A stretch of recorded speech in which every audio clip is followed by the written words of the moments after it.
Have you ever thought about Jesus, or as Jesus being a veterinarian?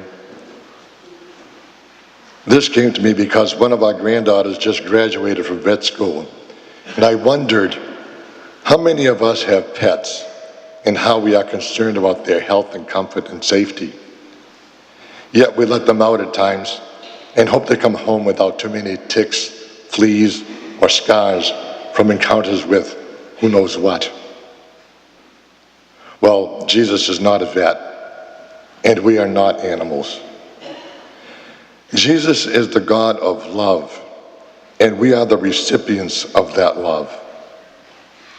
Our relationship with God begins at birth and at our baptism, and at that time, we are grace-filled with the Holy Spirit, and our destiny is to be with Him in heaven. As we develop in life, He allows us to go out and explore.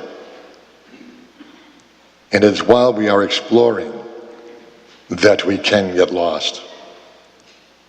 Confusion sets in, and we follow a path that sometimes leads us to despair, sometimes, instead of our fantasy of happiness that cannot be fulfilled on an earthly plane. We find we are lost because of disappointments in a ministry, a job, a marriage, or other commitment.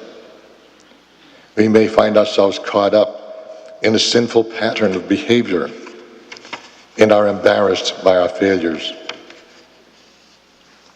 Then, somewhere within us, we remember that God created us for bigger and better things, things that St. Paul says are unimaginable. Do we believe that? Because we will ask ourselves that at any given point. And so there is a point in our lives when the grace of our baptism clicks in. We wonder what's missing. So as the story goes, a person is on a trip to a distant city. Being unfamiliar with the route, he became confused and took the wrong road. When he realized his predicament, he stopped his car and asked a passing stranger, "Can you help me? I am lost." "Where are you headed?" the stranger asked.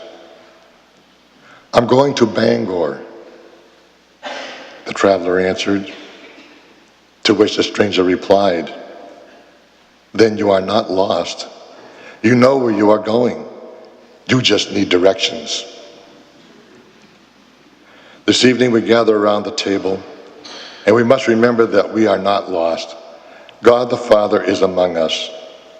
Through Jesus, He assures us we are never abandoned.